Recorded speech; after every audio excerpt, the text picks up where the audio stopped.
ሰላም ሰላም ቤተሰብ በሙሉ እንደምን ዋላችሁ? ይሄን ሰላምታዬን ካቀረብኩኝ በኋላ ወደ ዋናው ቶፒክ ልግባ። እንግዲህ እ፣ በሰሞኑን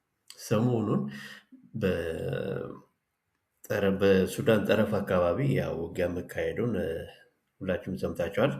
ይህ ውጊያ የተካሄደው በኩርሙክ ሱዳን በኩል ነው እና ይሄንን ስለ ውጊያ ሁኔታ ከመናገሬ በፊት ግን ብዙዎቹ የስም አጠራር ላይ ሚዲያዎች የተለየ ስም እንትን ብለው ነው የሚጠሩት እና እንዲያስተካክሉ ለመናገር ፈልጌ ነው።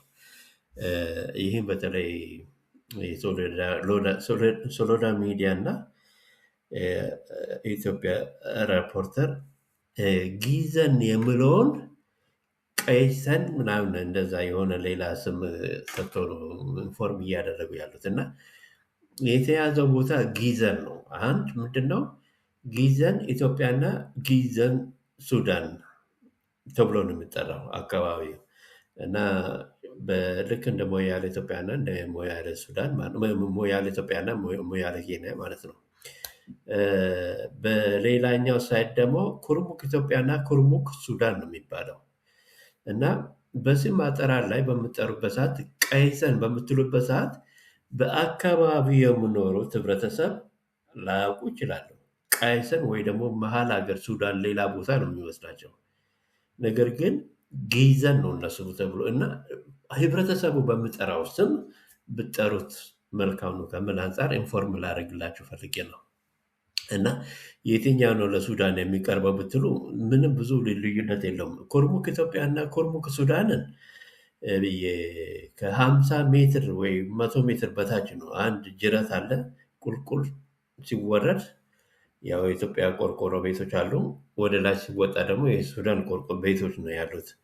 ስለዚህ ቁልቁል ወርዶ መውጣት ማለት ነው እና የሚገርመው ነገር በዛ አካባቢ ያለው ድልድይ ተሰብረዋል ሲባል ልክ እንደ ትልቅ ነገር ተደርጎ ነው የምናገር ብዙዎቹ ሚዲያዎች የሚያቀርቡ ድልድይ ሰብረው ምናምን ይባላል። ግን እኔ ቦታውን ስለማቅ ነው በደርግ ጊዜ ያንን የዛሬ 36-40 ዓመት አካባቢ ምንድን ነው በዛን ጊዜ ድልድይ አልነበረም። በኋላ የኢህአዴግ ጊዜ ነው የተሰራው ድልድይ። ድልድዩ ትርጉም የሚሰጠው ድንገት ነው። አሁን ለምሳሌ እዛ ጅረቱ ዝናብ በሚዘንብበት ሰዓት ድንገተኛ ጎርፍ ይመጣና አህያውንም ሰውንም ሊወስድ ይችላል። ከዛ ጎርፉ ሲያልፍ ደግሞ ደረቅ ነው፣ በቃ ዝም ብሎ ነው ተሻግሮ የሚሄዱት ወደ ሱዳን፣ ሱዳኖችም ወደዚህ።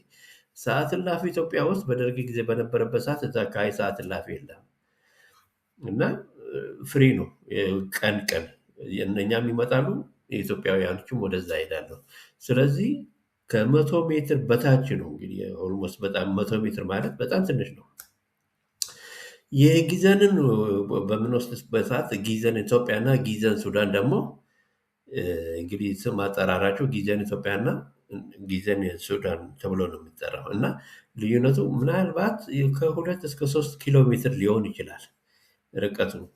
ያም ቢሆን ብዙ ርቀት አለ። 2-3 ኪሎ ሜትር ማለት እኮ አዲስ አበባ ውስጥ የሚሰሩት 2 ወይ 3 ኪሎ ሜትር ኮሪደሮች አላለ የዛ አይነት ርቀት ማለት ነው ቦርደር ላይ ያለው እና ሁለቱም በዛ አካባቢ የሚታወቁ ከተማዎች ሲሆኑ የኩርሙኩ ለየት የሚያደርገው ይሄ የአስፓልት መንገድም ይሁን የአውራ ጎዳና ያኔ የአውራ ጎዳና መንገድ ነው የዛሬ 40-36 ዓመት አካባቢ የነበረው።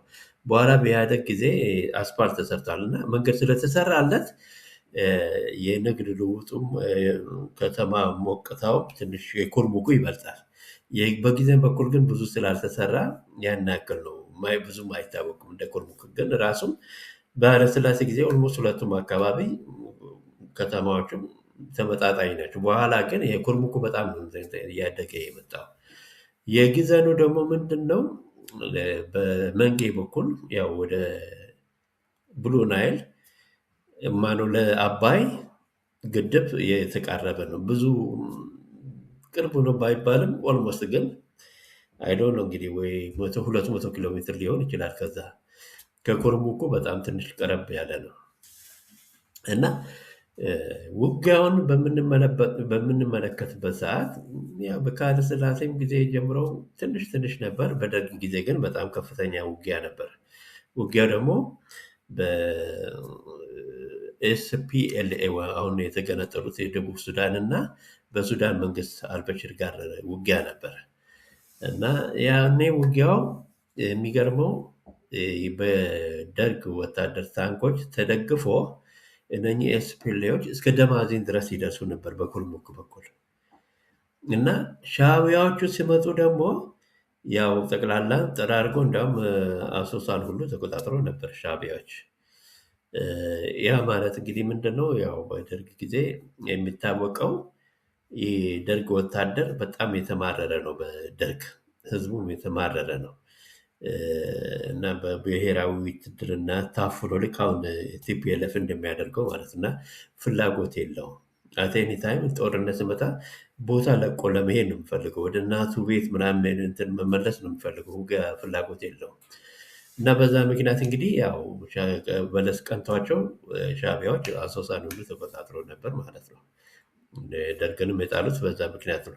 በደርግ ህዝቡ ስለተማረረ፣ ወታደሩ ስለተማረረ መልሶ ለደርግ ላለመገዛት የፈለገው ሰይጣንም ቢገዛኝ ይሻላል ከሚል አንጻር ነው እንግዲህ እጅ እየሰጡ ዝም ብሎ እንትን ያሉት እና አሁን ልክ ቲፒኤልኤፎች እንትን እጅ እንደሚሰጡ ማለት ነው ለቀው እንደሚሄዱ ቲፒኤልኤፍን ካለመፈለግ የተነሳ እና ያኔ እንደዛ ነው ማለት ነው። ሻዕቢያዎች ሲመጡ እስከ አሶሳ ድረስ መጥተው ነበር ማለት ነው በለስ ቀንተዋቸው እና ይሄ እንግዲህ ምንድነው በደርግ ጊዜ ነው። አሁን በአሁኑ ሁኔታ ደግሞ ተመሳሳይ ሁኔታ ነው። ሀሚቲ ኩርሙክን ተቆጣጥሮ ነበር። ተመልሶ ደግሞ አብዱሩማን የሱዳን መንግስት ተብሎ የሚጠራው መልሶ ይዘው ነበር። አሁን ደግሞ ሀሚቲ ኩርሙክን ተቆጣጠረ ማለት ነው። የኩርሙክ ሱዳንን የኢትዮጵያ ዘመን እና እየተቀያየሩ ነው ማለት ነው። እና ሁለቱም እንግዲህ ዲፔንዲንግ እንትን ከእንትን ጋር የተያዘ ነው። በቃ በሚቆጣጠሩበት ሰዓት የማይዘርፍ ከሆነ የማይዘርፍ ፓርት እንትን ያሸንፋል፣ የሚዘርፍ ግን ይሸንፋል። ሁልጊዜ እንደዛ ነው። በቃ አሁን እንደምታዩት ነው ቲፒኤልኤፍ አሁን እየተሸነፈ ነው በሁሉም ቦታ። ምክንያቱም ህዝቡን እያማረረ አፈና ጀምሯል እንደ ደርግ። ስለዚህ አሁንም እየተሸነፈ ነው ማለት ነው። በተፈጥሮ ሄሮ የለም፣ ጀግንነት የለም። ማሸነፍ የሚቻለው ህዝብን በደንብ ከያዙ ነው እንትንም ማሸነፍ የሚቻለው እና ሀሚቲ የዛሬ 3 ወር አካባቢ ኩርሙክን በሚቆጣጠርበት ሰዓት ጊዘንን ሞክሮ አልቻለም ነበር እና ተመልሶ ቲፒኤልኤፍ እርዳታ ምናምን አግኝቶ ከሻዕቢያ ጋር ተመልሶ ኩርሙክን ይዞ ነበር።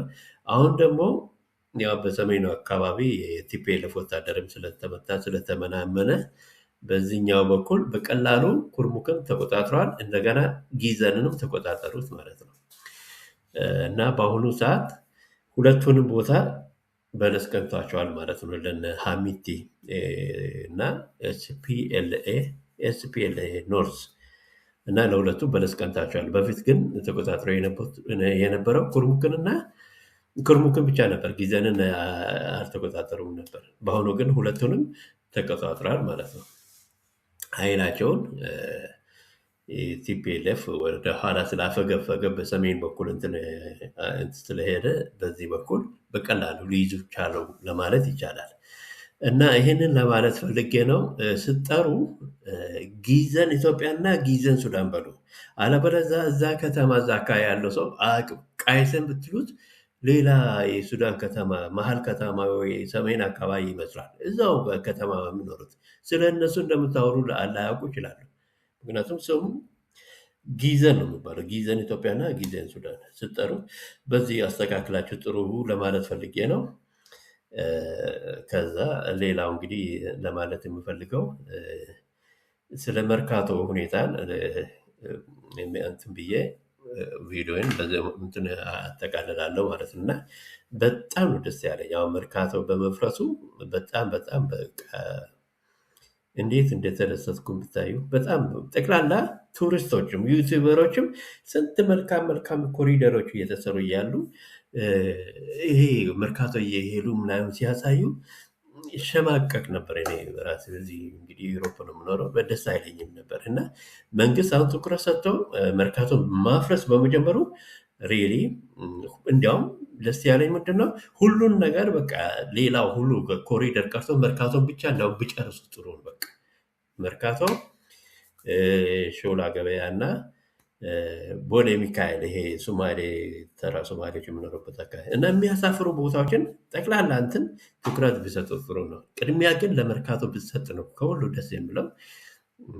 ያ መርካቶ አሁን አሮጌ ቤቶቹ ሁሉ መፍረስ አለባቸው እና ዘመናዊ ግን እንትን ስታንዳርዱን የሚጠብቁት እነሱን አስቀርተው አሮጌዎችን አፍርሰው አሁን የኔ ፍላጎት ምንድን ነው መርካቶ እንዳለ በቃ በሞል ወይም ደግሞ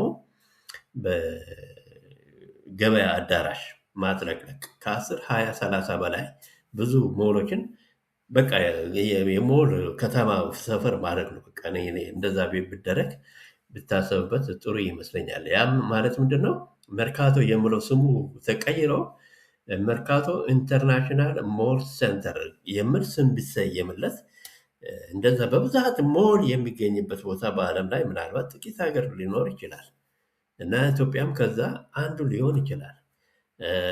ከክፍለ ሀገር የሚመጡትም ሰዎችም ወደ አዲስ አበባ ሲመጡ እንዳይቸገሩ አሁን ቅጠል ተራ፣ ምናለሽ ተራ፣ አትክልት ተራ ምን ተራዎች አይደለም በቃ በዛ ስም አንዳንድ ሞል ቢሰራላቸው ከክፍለ ሀገር የሚመጣው የት ቦታ ሄዶ እንደሚሸምት አይቸገርም ማለት ነው እና ኮሪደሩን ደግሞ እንደ ፒያሳ በማሳመር ማለት ነው በአረንጓዴ ሰፋፊ መንገዶችን፣ መጋዘኖችን፣ ትላልቅ መጋዘኖችን ሰፊ ነው እንግዲህ አዲስ ከተማ በጣም ሰፊ ስለሆነ እድሉ አሁን ነው ያለው።